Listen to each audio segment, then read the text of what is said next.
पण काही लोक त्यांना भेटण्यासाठी आले होते, काही अडचणी सांगण्यात आल्या होत्या।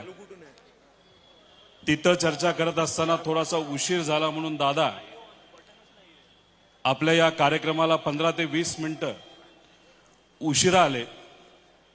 पण दादांची एक स्टाईल आहे, वेळेवर यायचं आणि पुढच्या कार्यक्रमाला सुद्धा वेळेवर जायचं।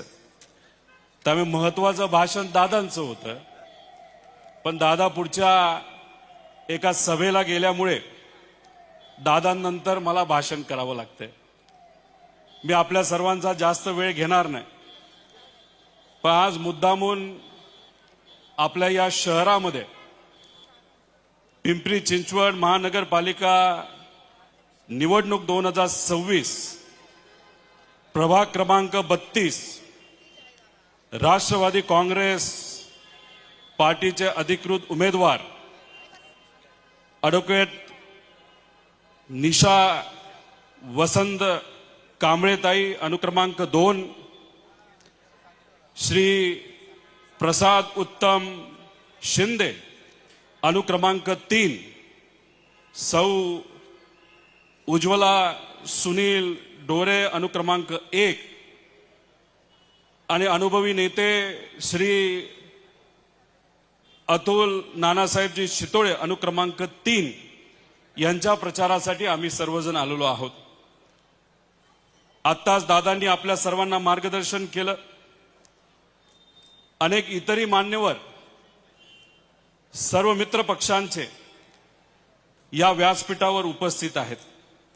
सगळ्यांचंच नाव घेऊन मी आपल्या सर्वांचा वेळ घेणार नाही। पिंपरी चिंचवडमध्ये मी लहानपणीपासून येत आलेलो आहे, प्रचारासाठी आलेलो आहे, फिरण्यासाठी आलेलो आहे, मित्रांना भेटण्यासाठी आलेलो आहे, क्रिकेट खेळण्यासाठी आलेलो आहे।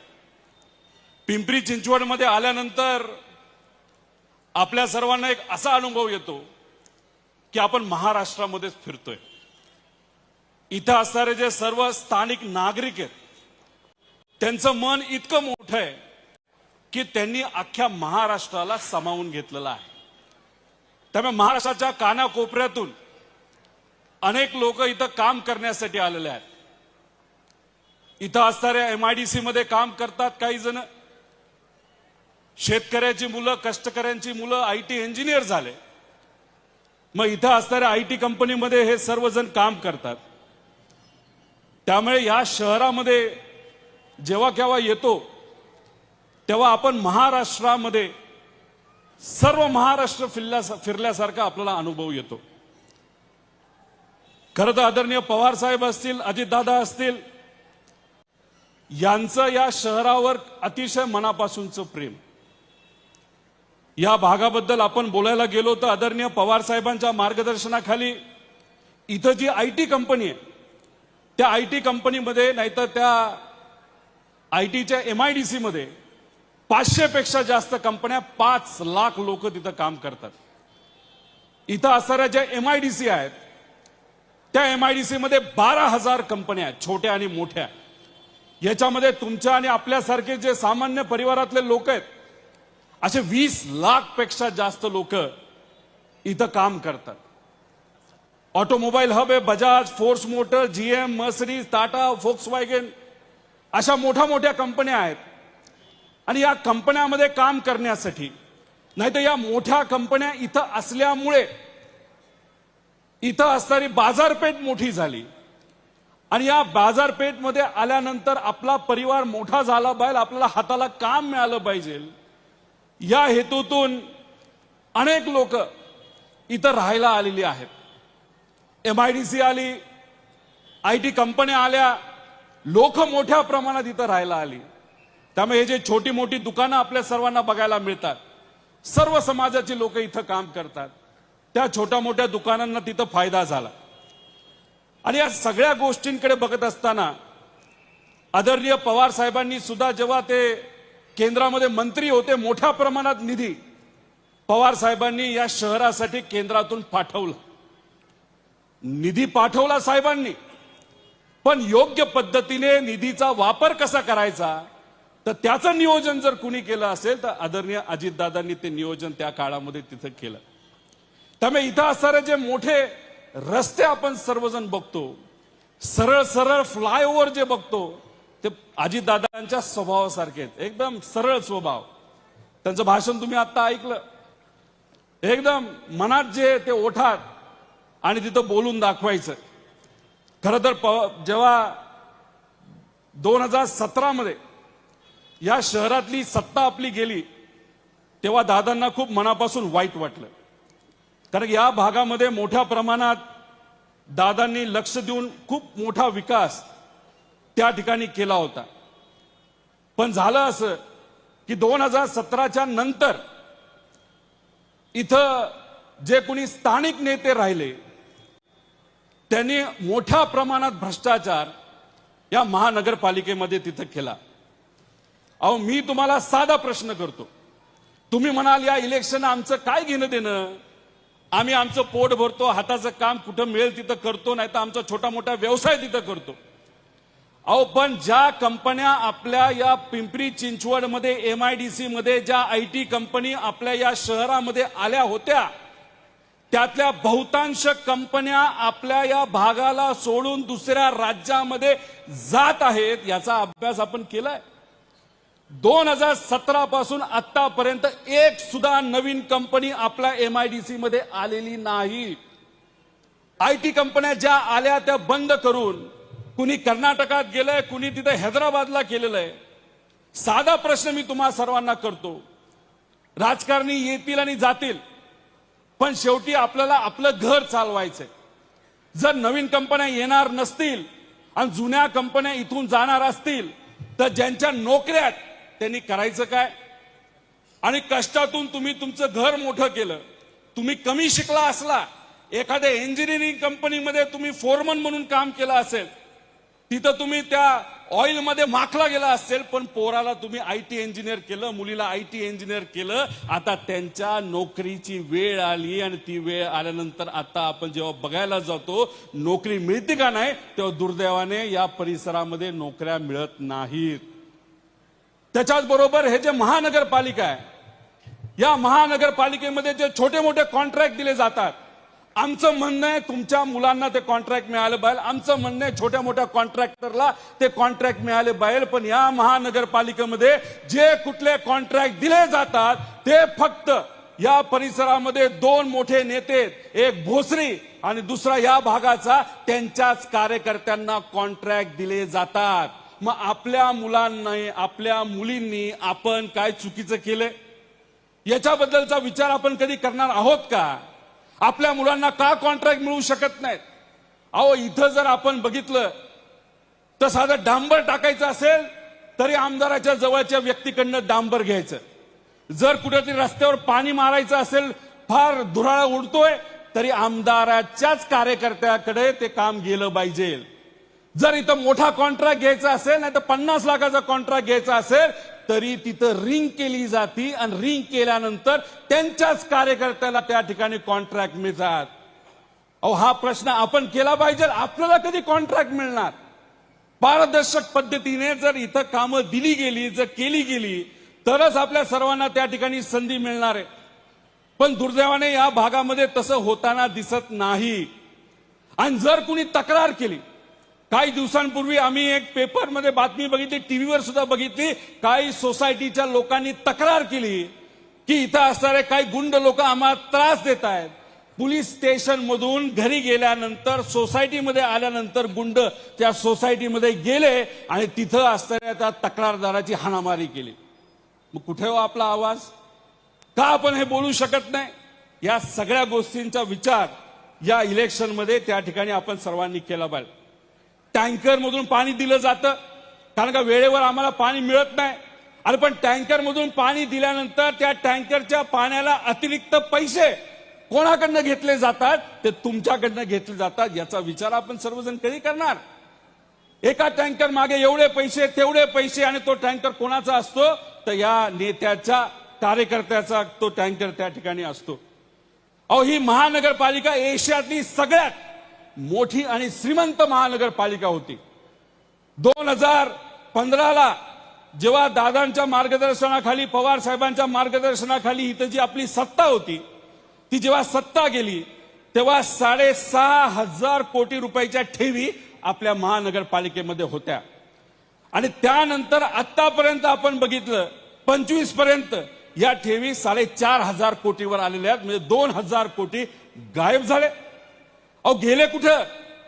खरं तर आपण जर बघितलं 2013ला जेव्हा आपली सत्ता इथं आली होती, 2013 पासून 2015 ते 16 पर्यंत 1,000 कोटीच्या ठेवी ह्या 6,500 कोटीवर आपण त्या ठिकाणी घेऊन गेलो होतो. तर आता आपण जर बघितलं तर तोच ग्रोथ रेट बघितला तर आता 10,000 कोटीच्या ठेवी या महानगरपालिकेच्या व्हायला पाहिजे होत्या. पण तसं न होता 2,000 कोटीनी ठेवी आपल्या कमी झाल्या. आपल्या काळामध्ये 50 कोटीपेक्षा जास्त इथं लोन घेतलं गेलं नव्हतं. आज 750 कोटीला लोन घेतलंय आणि आता जर बजेट बघितलं त्याच्यामध्ये अतिरिक्त 750 कोटी रुपये ते घेणार. तुम्ही म्हणणार या एफडीचं या लोनचं आम्हाला काय घेणं देणं? अहो जर एफडी मोठ्या प्रमाणात असल्या असत्या तर तुमच्याकडे पाणीपट्टी घेतली नसती. अहो एफडी मोठ्या प्रमाणात त्यांनी जर केल्या असते तर घरपट्टी तुमच्याकडनं कदाचित कमी लेवलला घेतली असती. कुठल्याही प्रकारचा खर्च हा तुम्हाला सर्वांना लागला नसता. पण तो आज का लावला जातो, का पैसे घेतले जातात? कारण का यांची जी काय नियोजन आहे याच्यामध्ये फक्त त्यांना काय करायचे, स्वतःचे खिशे भरायचे, त्यांचं तुमचं घेणं देणं त्याला कुठेच नाही. अहो कुत्र्याच्या बाबतीत अजितदादांनी सांगितलं. अहो कोविडच्या काळामध्ये चुना लावायचा तर कशाला लावायचा, तर कुत्र्याच्या नावावर सुद्धा यांनी चुना लावला. 71 लाख रुपये कोविडच्या काळामध्ये यांनी पैसे काढले आणि कोविडच्या काळानंतर आतापर्यंत 5 वर्षामध्ये आपण जर बघितलं 7.5 कोटी रुपये कुत्र्याच्या नावावर, नसबंदीच्या नावावर त्या ठिकाणी यांनी पैसा काढला. म्हणजे वेड्यासारखा बेमाप पैसा हे लोक त्या ठिकाणी दुर्दैवाने काढतात. दादांनी सांगितलं की 50,000चा एक टीव्ही, एज्युकेशनच्या नावावर, शिक्षणाच्या नावावर 1.5 लाख रुपयाला त्यांनी घेतला, त्याच्यामध्ये कोटी रुपये काढले. अहो खूप मोठ्या प्रमाणात भ्रष्टाचार या लोकांनी या ठिकाणी केलाय. अहो ह्या सगळ्या गोष्टी बघितल्यानंतर मला एक पिक्चर आठवतो. तुम्ही कधी बघितला KGF नावाचा पिक्चर बघितलाय का? लय भारी पिक्चर आहे, बघायला लय भारी. त्याच्यामध्ये गरुडा नावाचा एक माणूस आहे, गरुडा बघितला का? केस बीस असे लांब. अहो या भागामध्ये 2 गरुड आहेत, एक दाढीवाला गरुडा आणि एक बिना दाढीवाला गरुडा. हे काय करतात? जसं KGF मध्ये खाणीचं सोनं काढायचं असेल त्याचीच माणसं, सोनं विकायचं असेल त्याचीच माणसं, माणसं लावायची असतील तरी त्यांचीच माणसं. म्हणजे त्यांचं जग असल्यासारखं KGF मध्ये हा गरुडा वागायचा. इथं हे 2 गरुडा, एक दाढीवाला बिना दाढीवाला, अशाच पद्धतीने महानगरपालिकेचा स्वतःची मालमत्ता आहे असं त्या ठिकाणी तो समजतो. आणि ह्याच्यापासून छोट्या कॉन्ट्रॅक्टर पासून तर मोठ्या कॉन्ट्रॅक्ट पर्यंत ह्या सगळ्या गोष्टींमध्ये या लोकांनी मलिदा खाल्लेला आहे. अहो या शहरावर हक्क कोणाचा आहे? आम्ही म्हणत नाही तो आमचा हक्क आहे. या शहरावर जर हक्क कोणाचा असेल तो तुमच्या सर्वांचा आहे, सामान्य लोकांचा हक्क या शहरावर आहे. त्यामुळे ही गुंडागर्दी आपल्याला बाजूला करायची. जसं KGF मध्ये आपण जर बघितलं त्याच्यामध्ये एक रॉकी भाई नावाचा माणूस आला होता. काय केलं त्यांनी? सर्वसामान्य लोकांची बाजू मांडली. गुंडागर्दी असेल तर ती आपल्याला संपवायची, मक्तेदारी असेल तर ती संपवायची. आजच्या या परिस्थितीमध्ये या महानगरपालिकेच्या इलेक्शन मध्ये रॉकी भाई या भागाचा जर कोण असेल जो सर्वसामान्य लोकांची बाजू घेतो तो म्हणजे आपले अजित दादा. अशी आजची परिस्थिती आहे. हे साम्राज्य आहे ते तुमचं सर्वांचं साम्राज्य. इथं तुमचा सगळ्यांचा अधिकार आहे आणि सर्वसामान्य लोकांची सत्ता या महानगरपालिकेमध्ये आपल्या सर्वांना तिथं आणायची आहे. अहो तुम्ही या सर्व नगरसेवक जे उमेदवार आपले त्यांना विचारा, उमेदवारी पाहिजे असेल तर अजितदादांना भेटायचं, अडचण आली तरी अजितदादांना भेटायचं, लगेच काम करून टाकायचं. आपण हा जो भाजप पक्ष आज जो सत्तेत होता या महानगरपालिकेमध्ये, इथं कुठेही काय घ्यायचं असेल, साधी उमेदवारी घ्यायची असेल तरी तिथं त्यांना एक प्रक्रिया असते. एकदा ह्यांना भेटायचं, ह्यांना नमस्कार करायचा, मग त्यांना नमस्कार करायचा, मग त्यांना नमस्कार करायचा. आणि मग अशा पद्धतीने हे कार्य इथं होत असताना या दोघांची मक्तेदारी या मोठ्या शहरामध्ये मोठ्या प्रमाणात त्या ठिकाणी वाढली आणि ती मक्तेदारी आपल्याला या इलेक्शन मध्ये तिथं संपवायची आहे. अहो 2017ला तुम्ही बघा या भाजपच्या लोकांनी इथं हा जाहीरनामा काढला होता.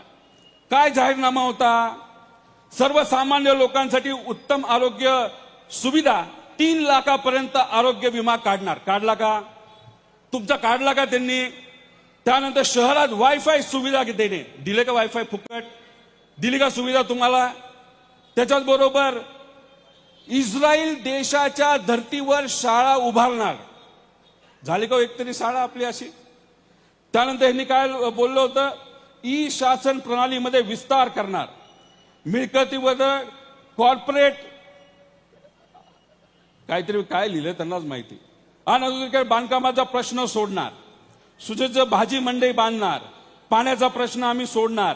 कचऱ्याचा प्रश्न आम्ही सोडवणार. त्यानंतर आम्ही कशाचा?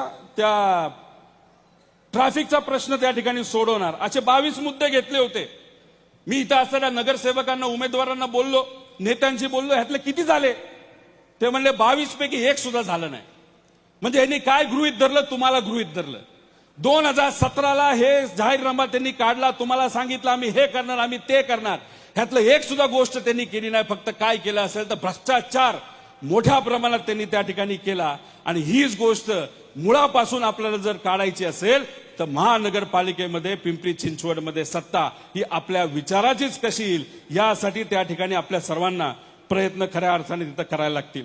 आता मगाशी अधिराज अतिशय धार्मिक, चांगल्या पद्धतीने, धार्मिक पद्धतीने त्यांनी धार्मिक काय गोष्टी म्हणून दाखवल्या. मला अधिराजला सांगायचंय, अरे भाजपचं जे हिंदुत्व नाहीतर हिंदूवरचं जे प्रेम आहे अतिशय भेगड आहे. आपण त्याचं राजकारण करत नाही. आम्ही सर्व मंदिरात जातो, नतमस्तक होतो, दर्शन घेतो. अहो राम मंदिराला, प्रभू रामचंद्र मंदिराला पण मी त्या ठिकाणी उत्तर प्रदेशमध्ये जाऊन आलोय, पण त्याचं भपकेबाजी कधी केली नाही. पण ह्यांचं कसं आहे, पालघरमध्ये साधू हत्याकांड प्रकरणामध्ये जेव्हा महाविकास आघाडीचं सरकार होतं त्यावेळेस ज्या व्यक्तीवर भाजपने त्या ठिकाणी आक्षेप घेतला होता की या माणसालीच त्या साधूंना त्या ठिकाणी मारलं, आता गेल्या काही महिन्यांपूर्वी त्याच व्यक्तीला, ज्याच्यावर त्यांनी आक्षेप घेतला होता, त्या व्यक्तीला भाजपमध्ये घेण्याचा प्रयत्न त्यांनी केला. आम्ही त्याचा विरोध केला, तुम्ही त्याचा विरोध करा. त्या भागातून विरोध झाला म्हणून भाजप कुठेतरी घाबरलं. पण ते घाबरलं असलं तरी गेल्या महिन्यामध्ये भाजपचा आमदार त्या व्यक्तीच्या कार्यक्रमाला गेला होता. अहो नाशिकमध्ये अतिशय महत्वपूर्ण आणि पवित्र गोष्ट होणार आहे. तिथं मोठं धार्मिक कार्यक्रम आणि धार्मिक एक वर्ष आपण साजरं करणार आहे. अहो तिथे सुद्धा जर कॉन्ट्रॅक्ट आपण बघितले, त्या कॉन्ट्रॅक्टमध्ये 20% मलिदा तिथे असलेल्या भाजपच्या नेत्यांनी खाल्लेला आहे. त्याच्यामध्ये सुद्धा त्यांनी पैसा काढलेला आहे. ते जे वृक्षाचं प्रकरण तुम्ही सर्वांनी ऐकलं असेल, एका प्रायव्हेट कंपनीला 33 वर्षासाठी तो जो भाग आहे अतिशय पवित्र, तो विकसित करण्यासाठी दिलाय, डेव्हलपमेंटसाठी. का? तिथं रिसॉर्ट काढता येईल, बरंच काय आपल्याला करता येईल. त्यामुळे हे जे काय दाखवतात ना, हे भेगडं प्रेम आहे. अहो तिथं पलीकडे जो आपला गरुडा आहे, दाढीवाला गरुडा, अहो अधिवेशनामध्ये छत्रपती शिवाजी महाराजांचं नाव ते घेतात. आपल्या सगळ्यांना तो हक्क आहे. आपण तुम्ही छत्रपती शिवाजी महाराजांचं नाव घेता खरं, पण छत्रपती संभाजी राजांच्या स्मारकामध्ये तुम्ही मलिदा खाता, त्या बाबतीत तुम्हाला अति लाज वाटत नाही. हे असं भेगडं प्रेम, भेगड्या पद्धतीने या सगळ्या गोष्टी मानणारी ही लोक आहेत. म्हणून तुम्हाला सांगतो, खरं काय हे तुम्ही समजून घ्या. आपल्याला काय पाहिजे? आपल्याला शांतता पाहिजे, आपल्याला गुंडागर्दी नको, आपल्याला व्यवसाय पाहिजे, आपल्या पोरांना नोकऱ्या मिळायला पाहिजे. आपली पोरं जर शिक्षित आहे, 6-6 लाख रुपये बँकेचे भरून आता त्यांनी डिग्र्या तिथं घेतलेल्या, त्यांना हाताला काम मिळावं, नोकरी मिळावी, एवढीच आपली चांगली अपेक्षा आहे.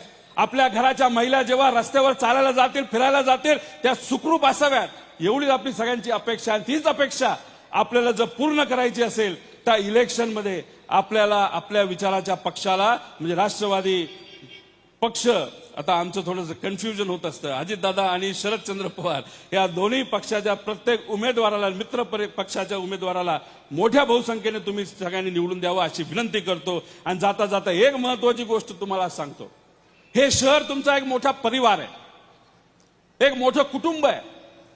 इथल्या स्थानिक लोकांनी बाहेरच्या लोकांना स्वीकारलं. बाहेरचे लोक इथं आल्यानंतर गुण्यागोविंदाने इथं राहायला लागले. ते कुटुंब अजून मोठं झालं. पवार साहेब असतील, दादा असतील, आम्ही सर्वजण आपल्या या शहराकडे कुटुंबासारखंच त्या ठिकाणी बघतो. आणि जर योगायोग आपण बघितला तर या महानगरपालिकेच्या इलेक्शनमध्ये 2 राष्ट्रवादी परिवार या शहराच्या हितासाठी, इथून भ्रष्टाचार उखडून काढण्यासाठी आज या इलेक्शनमध्ये एकत्र येताना आपण सर्वजण बघू शकतो.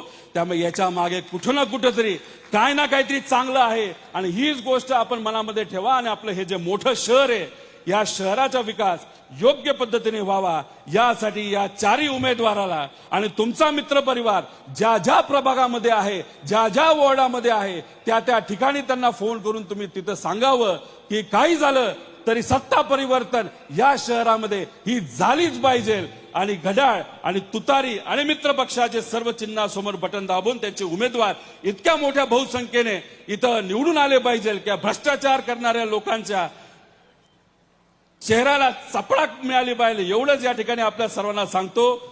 उशीर होऊन सुद्धा एवढ्या मोठ्या संख्येने आपण सर्वजण इथं उपस्थित राहिलात. मोठे नेते बोलून गेल्यानंतर सुद्धा माझे 4 शब्द तुम्ही सर्वांनी ऐकून घेतले यासाठी मी आपल्या सर्वांचेच आभार व्यक्त करतो. उमेदवारांना शुभेच्छा देतो आणि थांबतो. जय हिंद, जय महाराष्ट्र, जय राष्ट्रवादी.